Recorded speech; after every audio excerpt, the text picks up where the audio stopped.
अस्सलाम वालेकुम, welcome to my channel. कैसे हैं आप सब? उम्मीद है आप सब ठीक होंगे। आज मैं आप लोगों के लिए लेके आई हूँ बहुत ही टेस्टी चपली कबाब की रेसिपी, जो इंशाल्लाह आपको बहुत पसंद आने वाली है। ये बहुत ही बेहतरीन और जूसी रेडी होते हैं। इंशाल्लाह मार्केट से भी ज़्यादा आपको टेस्ट इनका पसंद आएगा। तो बिना टाइम को वेस्ट किए आइए इनको बनाना स्टार्ट करते हैं। चपली कबाब बनाने के लिए सबसे पहले हम इसका मसाला रेडी कर लेंगे।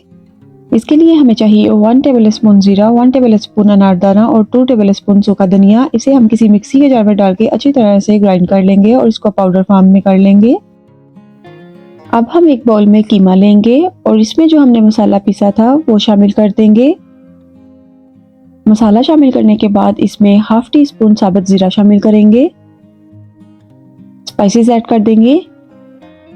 मैं कीमे के हिसाब से इसमें अब स्पाइसेस ऐड कर रही हूँ। आप अपने कीमे की क्वांटिटी के अकॉर्डिंग इसमें मसाले ऐड कर सकते हैं। मसालों में मैं इसमें नमक, सुरख मिर्च, कुटी हुई सुरख मिर्च और हल्दी शामिल कर रही हूँ। ये मेरे पास प्याज है, इसे मैंने ग्रेटर से ग्रेट कर लिया था और इसका पानी स्क्वीज कर लिया था। साथ ही मेरे पास हाफ टमाटर था, उसके मैंने बीज रिमूव कर दिए थे, ये शामिल कर देंगे।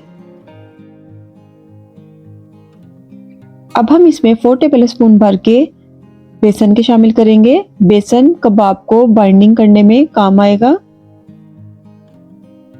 अगर आप चाहें तो आप इसमें अंडा शामिल कर सकते हैं, लेकिन मैं इसमें बेसन शामिल कर रही हूँ। बेसन बहुत अच्छा टेस्ट देता है और इससे कबाब टूटते नहीं है। इसको हम अच्छी तरह से मिक्स करेंगे। एक चुटकी हम इसमें अजवाइन शामिल करेंगे। अजवाइन शामिल करने के बाद हाथों की मदद से इसको अच्छी तरह से हम यकजान कर लेंगे ताकि सारे फ्लेवर इसमें ठीक से मिक्स हो जाएं। कीमा हमारा रेडी हो चुका है। अब हम अपने कबाब रेडी कर लेते हैं। फ्लेम को ऑन कर लेंगे और उस पर तवा चढ़ा देंगे। कबाब बनाने के लिए एक प्लेट लें और उसमें थोड़ा सा ऑयल डालें। हाथ की मदद से प्लेट पे इसे ग्रीस कर लेंगे। अब कीमा लेंगे। कीमे को इस तरह से प्लेट पे फ्लैट कर लेंगे और कबाब की शेप दे देंगे। उसके बाद टमाटर का एक स्लाइस लेंगे और उसको कीमे के ऊपर रख के प्रेस कर देंगे। तवा हमारा हल्का गर्म है। इसके ऊपर हम 2 से 3 टेबलस्पून ऑयल शामिल कर देंगे। ऑयल डालने के बाद मैं इस ऑयल को पूरे तवे पे अच्छी तरह से फैला दूंगी ताकि हमारे कबाब तवे के साथ चिपके नहीं। अब हम टेम्परेचर चेक कर लेते हैं। तवा हमारा गर्म हो चुका है। अब हम इस पे कबाब डाल देंगे और ये देखिए प्लेट पे ऑयल ग्रीस करने की वजह से हमारे कबाब इजीली रिमूव हो जाएंगे, टूटेंगे नहीं। याद रहे जब भी आप चपली कबाब फ्राई करने लगे तो जिस हिस्से पे आपने टमाटर का स्लाइस लगाया हुआ होता है उसे सबसे पहले तवे की साइड पे रखें। इससे टमाटर का स्लाइस उसके साथ चिपक जाएगा। अगर आप इस तरह से नहीं करेंगे तो टमाटर का स्लाइस इसके साथ नहीं चिपकेगा, उतर जाएगा। ऊपर से इसको हल्का हल्का प्रेस करें।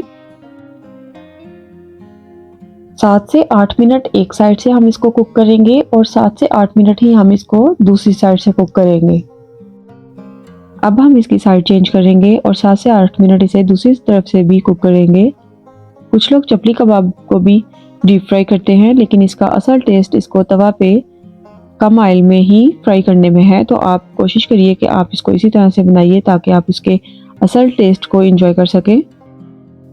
ऊपर से हम इसको हल्का प्रेस करेंगे। कबाब हमारा रेडी हो चुका है और देखिए टमाटर का स्लाइस भी इसके ऊपर बिल्कुल उसी तरह से एज इट इज है, बिल्कुल भी नहीं रिमूव हुआ। बाकी के कबाब भी हम इस तरह से रेडी कर लेंगे।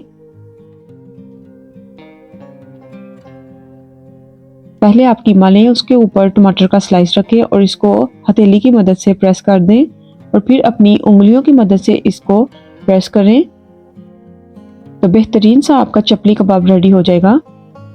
तो ये देखिए कितना अच्छा ये रेडी हो चुका है। अब हम इसको सेम उसी तरह से तवा पे डाल देंगे। इसी तरह से हम सारे कबाब रेडी कर लेंगे। तो आप देखिए कितने अच्छे हमारे कबाब रेडी हुए हैं और बिल्कुल भी नहीं टूटे।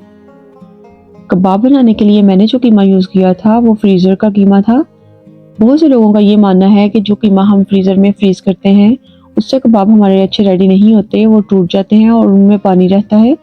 तो ऐसा बिल्कुल नहीं है। आपको क्या करना है कि सबसे पहले आपको कीमे को बाहर निकाल के डीप फ्रोस्ट करना है। डीप फ्रोस्ट करने के बाद उसका सारा पानी स्क्वीज़ कर लें।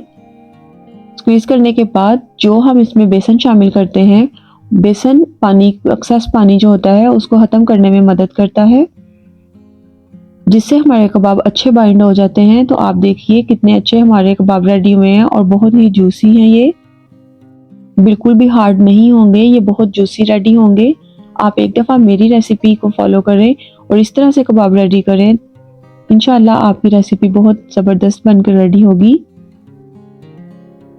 अल्लाह ताला आपके खानों में बरकतें अता करे, आपके रिज़्क़ को फ़राख करे और आपके दस्तरखान की रौनकों को हमेशा आबाद रखे। मैं उम्मीद करती हूँ आपको मेरी आज की रेसिपी बहुत पसंद आई होगी। अगर आपको मेरी आज की रेसिपी अच्छी लगी हो तो प्लीज़ मेरी वीडियो को लाइक करें और अगर आप मुझे सपोर्ट करना चाहते हैं तो मेरे चैनल को सब्सक्राइब करें। मिलते हैं इंशाल्लाह फिर किसी और अच्छी सी रेसिपी के साथ। तब तक के लिए मुझे दुआओं में याद रखिए। अल्लाह हाफ़िज़।